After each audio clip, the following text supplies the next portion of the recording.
Welcome to Choice Classic Radio, where we bring to you the greatest old-time radio shows. Like us on Facebook, subscribe to us on YouTube, and thank you for donating at choiceclassicradio.com. The F.W. Fitch Company presents Dick Powell as Private Investigator Richard Rogue in Rogue's Gallery. Laugh a while and a song be your style. Use Fitch shampoo. Don't despair. Use your head. Save your hair. Use Fitch shampoo.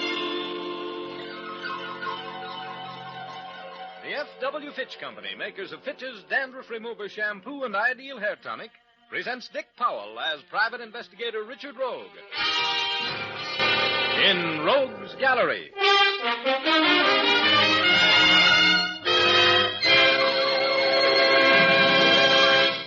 Rogue speaking. This Saturday night I'm going to spellbind you about. Caught me while spending a week and the fee from my last case in zestful living at a summer hotel, which was so swanky that the help hardly spoke to the guests. For $25 a day, I had one of the 50 bungalows on the hotel grounds. For $30, I could have had one with a window. Well, anyway, there was a girl up there. Isn't there always?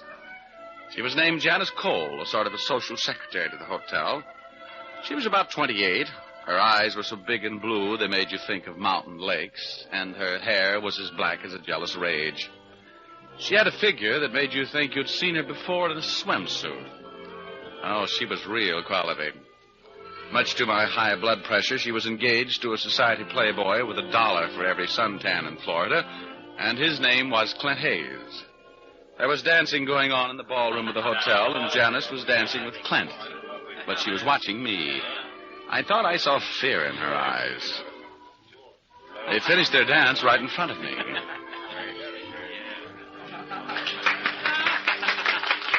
Well, I certainly enjoyed that exhibition, Clint. Glad you liked it, Rogue. Dancing with Janice is a wonderful way to spend an evening. I believe that. Well, how about the next one, Janice? Oh, I can't, Richard. I don't feel very well. Oh, really, darling? Yes, I think I'll go to my cabin, Clint. I have a terrible headache. Oh, I'm sorry to hear that, dear. Is there anything I can get for you? I've got some aspirin. Oh, no. I think I'll just lie down for a while. I'll be back as soon as I feel a little more like enjoying the party.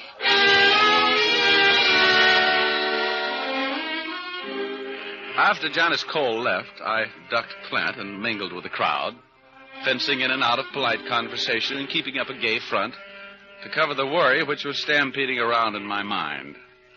I couldn't forget the lost look in the eyes of Janice Cole, a look that was so full of fear and hopelessness that it haunted me. I decided, after sweating out 30 minutes of wondering why she was so frightened, to drop by her bungalow and have a fatherly chat with her. I casually worked my way along a chain of conversations to the open door and faded unobtrusively out into the night. There was a light in Janice's bungalow. I walked rapidly toward it. The door was ajar. When I knocked on it, it swung open. And I saw Janice lying there, a red pool expanding on the Navajo rug under her head. I took a few steps into the room. Oh! I was on the inside of a giant bell, clinging to the clapper with the strength of desperation. It swung through eternity like a giant pendulum. And at the end of every arc, the universe was shattered by the sound of the tolling. I couldn't stand the noise. I let go on the tremendous upsweep and was catapulted through space at a terrifying, breathless speed. The ringing of the bell grew fainter and fainter. And then, there was quiet. I drifted peacefully for a while and landed as gently as a snowflake on a sparrow's wing. And I rested on cloud 8 in the blackness of complete oblivion. Hey, Chiefy! Chiefy! You better come out of it! Oh, go away, Igor. No, I'm sorry, Rogie, but you've got to get back on the ball or you're going to find yourself behind it. Come on now. Oh, come on. Igor, go away. I'm not well. I've been hurt. There are things going on that you ought to know about, Rogie. I don't care.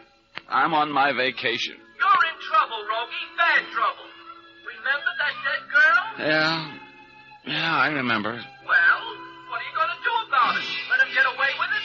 Oh, I don't want to talk about it. Let me alone. Well, I guess you've been hit on the head once too often, Rogie. Lost your nerve, huh? What do you mean, midget? No fight left in you. It's too bad. I've got plenty of fight left in me. What's going on down there? Well, you better go down and see, Rogie. Come on. I'll help you over the side. Okay. Come on, give me a push, Igor. Oh, you're a fine alter ego, and I'm proud of you. I try to take care of you, Chiefy. Over you go, Rogie. Over you go.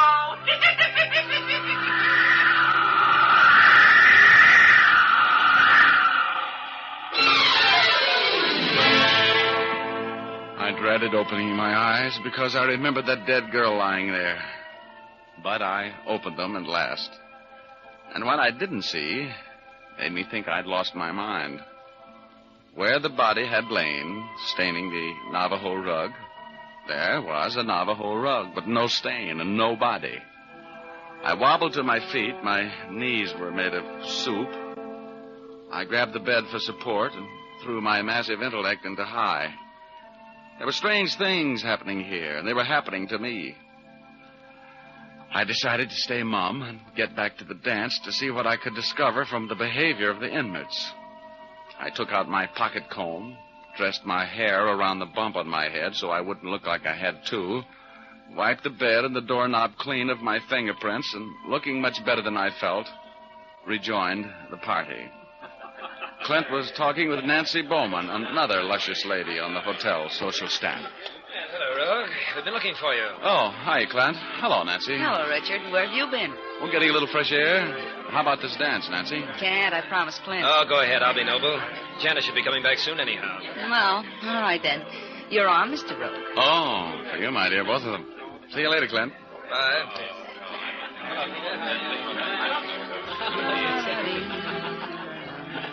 You know, Nancy, that Clint's a lucky man getting a girl like Janice.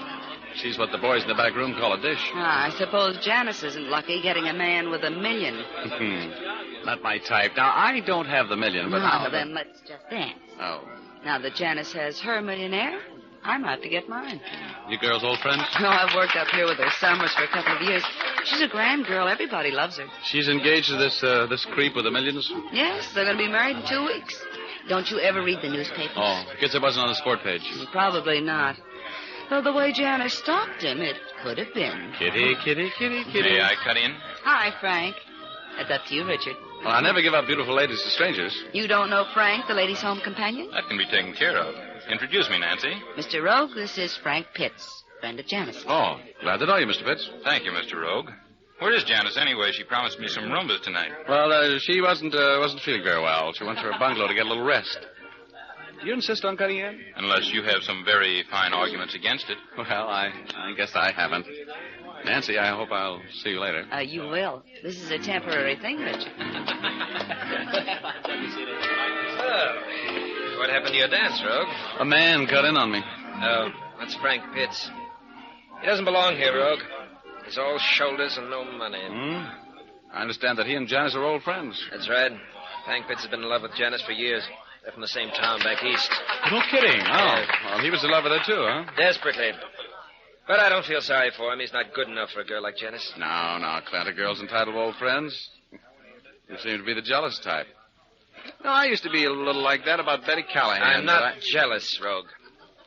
Just hate to see a girl like Janice making a fool of herself over a no-good like that Pitts.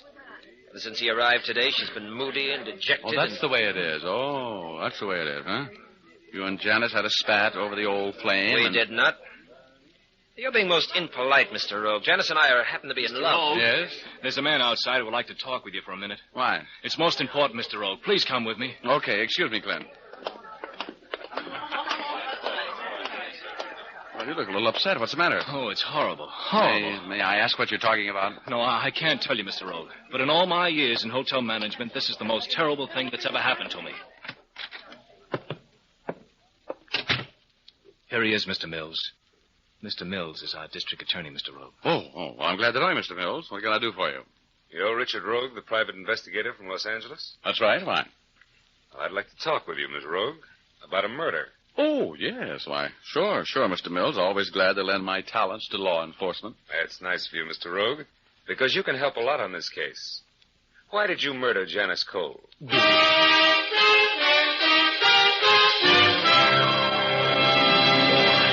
We'll return to our story in just a moment. First, dandruff on the shoulders and coat collar of a well-groomed person is as out of place as snow in July. That's why so many persons who want to have a smart, well-groomed appearance use Fitch's Dandruff Remover Shampoo regularly. For Fitch Shampoo has a special solvent action that dissolves unsightly dandruff. When you apply Fitch's to your hair and scalp before adding water, this solvent action goes to work. So it's important to remember not to wet your hair before the shampoo is applied. After massaging your scalp briskly for a few minutes, then apply water. An abundance of cleansing lather will form to carry away the dissolved dandruff. Then the lather rinses out easily and completely, leaves the hair immaculately clean without a trace of dandruff. Yes, Fitch's Dandruff Remover Shampoo is a real aid to good grooming. Use it regularly. You can buy an economical bottle of Fitch's Dandruff Remover Shampoo at your drug or toilet goods counter, or have a professional application at your beauty or barber shop. Now, back to Dick Powell as Private Investigator Richard Rogue in Rogue's Gallery.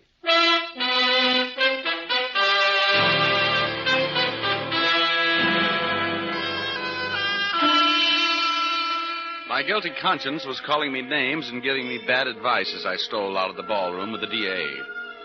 He had accused me of murder, and I knew who was murdered. I'd seen her in her bungalow, dead. Janice Cole. The DA was as quiet as the grave during that walk and not a bit more cheerful.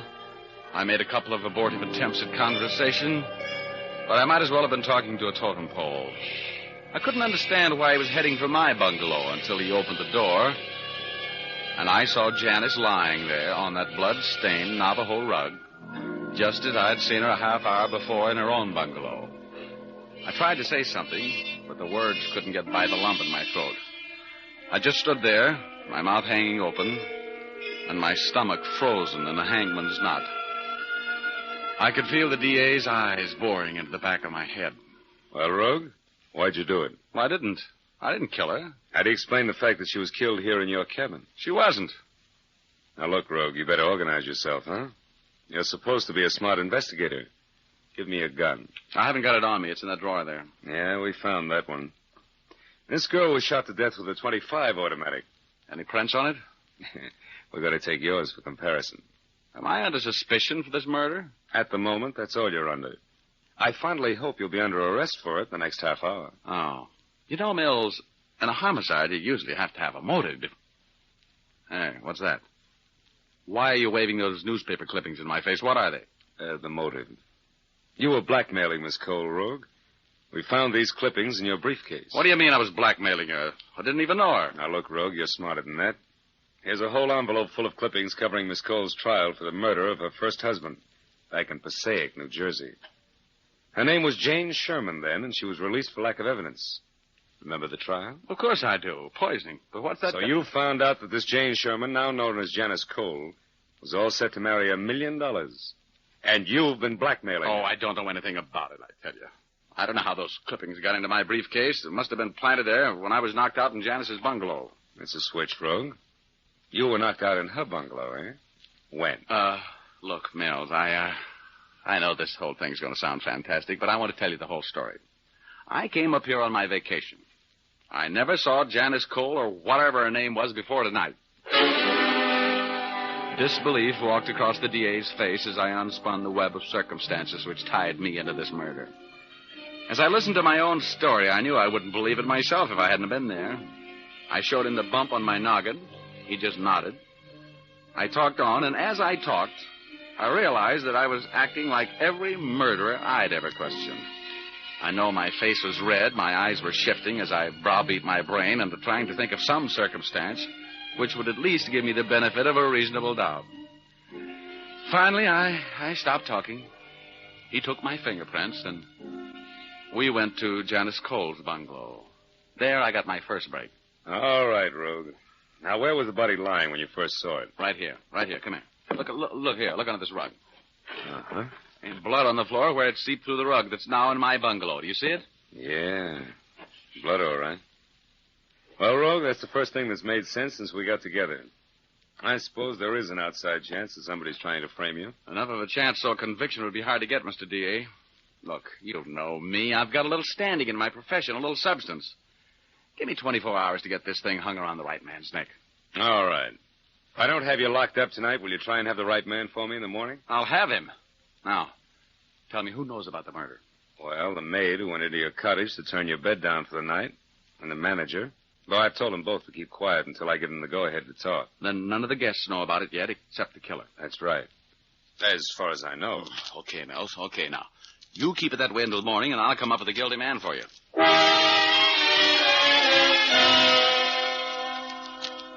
Big talk. I had been framed with loving care, like a sweetheart's picture. The D.A. shoved off to take care of the grisly details of moving the body from its temporary resting place on my bungalow floor, and I started shaking Janice Cole's bungalow down. There were particles of curved glass on the floor near where the body had been lying. I picked them up carefully and fitted the larger pieces together. They could only have been the crystal of a small, square wristwatch. It might be the clue to the killer. I went back to the main hotel building. The Saturday night party was still going strong. I rejoined the merry throng and looked for Frank. He seemed to me to be the logical suspect. He was from Janice Cole's hometown. He would have known about her trial for murder. I found him talking with Nancy in a corner, and he had on a large, round wristwatch. Nancy's watch was a dainty diamond and ruby affair, small and oblong. Hello, Rogue. Nancy's been beating the bushes looking for you. I have not. I just was mildly curious about where you disappeared to. I wanted to get rid of Frank and finish that dance with you. Wow. This is as good a time as any. May I have the next one? You may have all the rest of them if you like. What's the matter, Richard?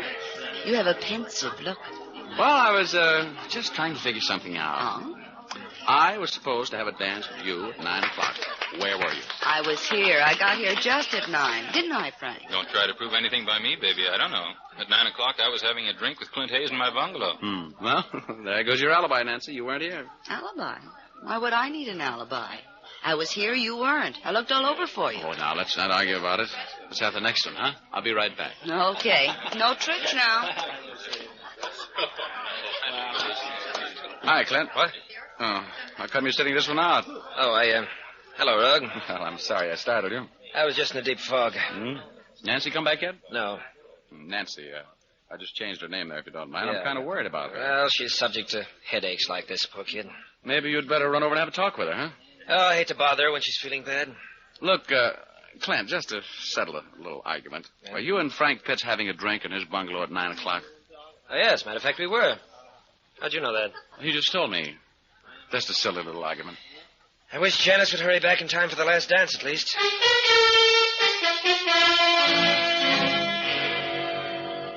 Clint Hayes had on a large, square wristwatch. And he and Frank had unbreakable alibis. Nancy had none. They were my three prime suspects, and it looked to me like Nancy was about to be elected. I was sitting there looking for Nancy and carrying on a pointless discussion on headaches, their cause and cure, with Clint, when Nancy came running over. Come on, Clint. You too, Richard. We're all going down to the pool for a moonlight dip. No, I don't think I want to, Nancy. Oh, come on. Just because Janice is feeling rocky tonight is no reason for you to be grumpy. Come on, Richard. Get your swim trunks and give the girls a treat. Huh? All right, I'm in. Come on, Clint. A little dip will do you good. No, I don't think come on, Clint. Oh, might as well, Clint. Sounds like a good idea, doesn't it? Well, Nancy, you got it all organized? Yes, Richard and Clint are crazy about the idea, aren't you? Oh, okay. I'll join you for a while. Nice man, Clint. Hurry up now. See you at the pool.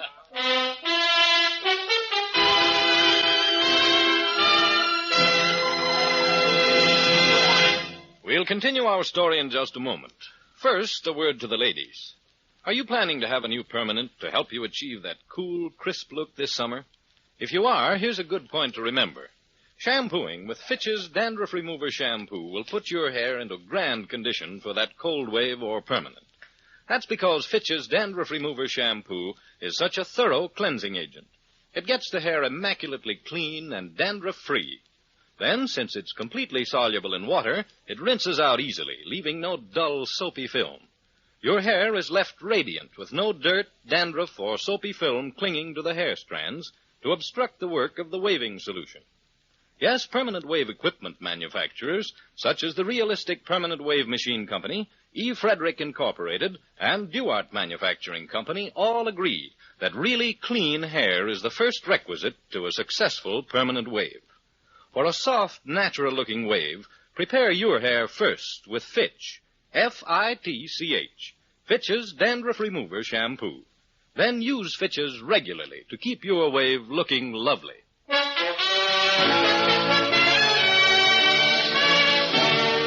Now back to Dick Powell as Private Investigator Richard Rogue in Rogue's Gallery.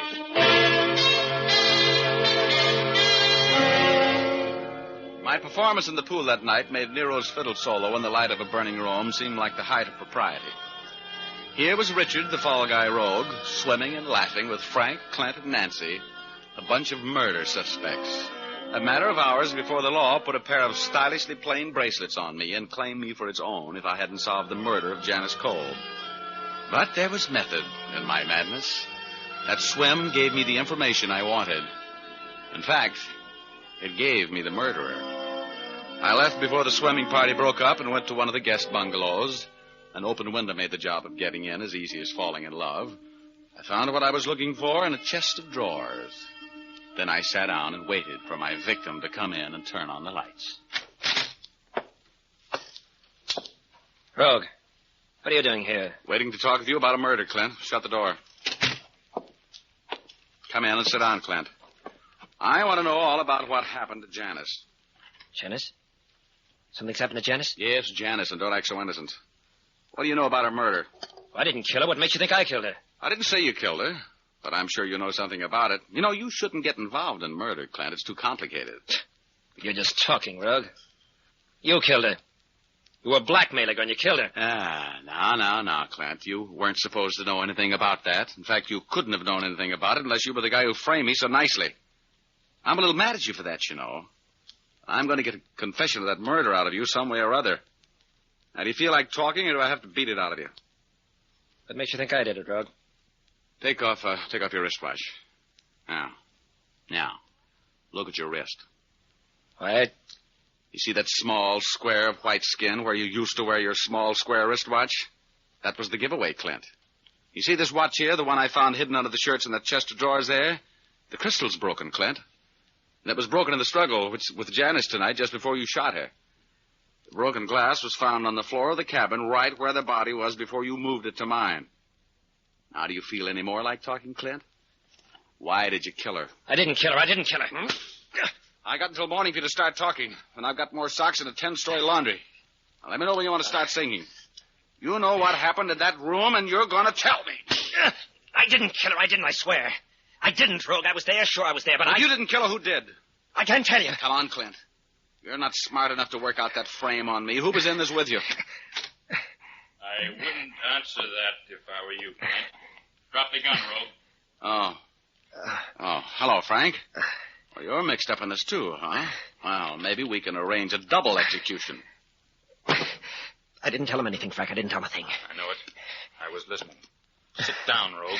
Sure. Glad to. You were the brains of this deal, weren't you, Frank? It's pretty obvious that quivering mess over there wasn't, isn't it? It's a good thing I was keeping my eye on him tonight. You see, Rogue, when he opened the door and turned on the lights, I saw you sitting there, and that's why I came in the back way.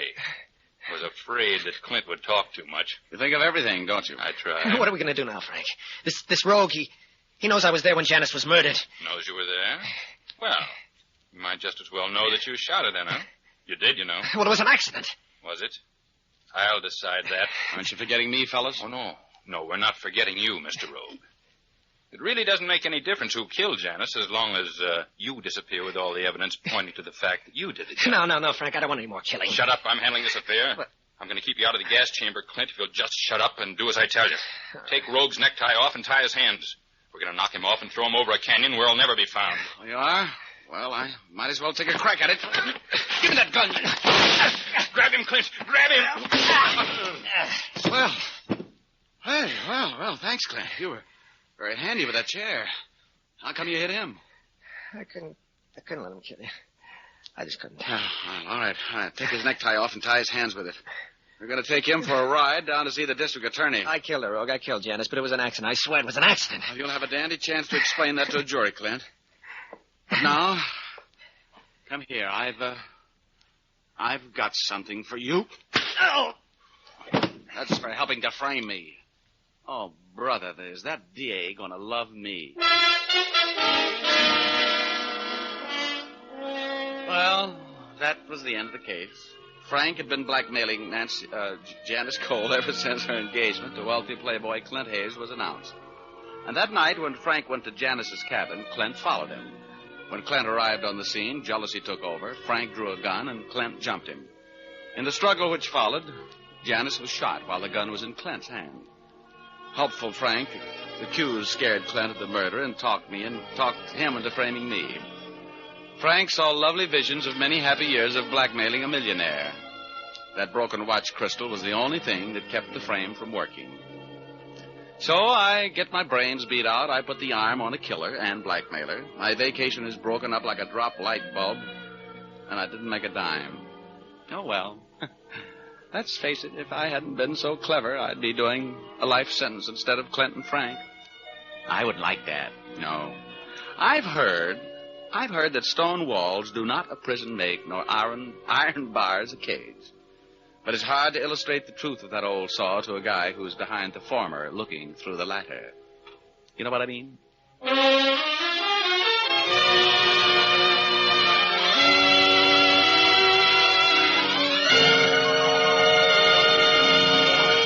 This is Dick Mushmouth Powell again, ladies and gentlemen. Hope you enjoyed our story tonight. Ray Buffum wrote it.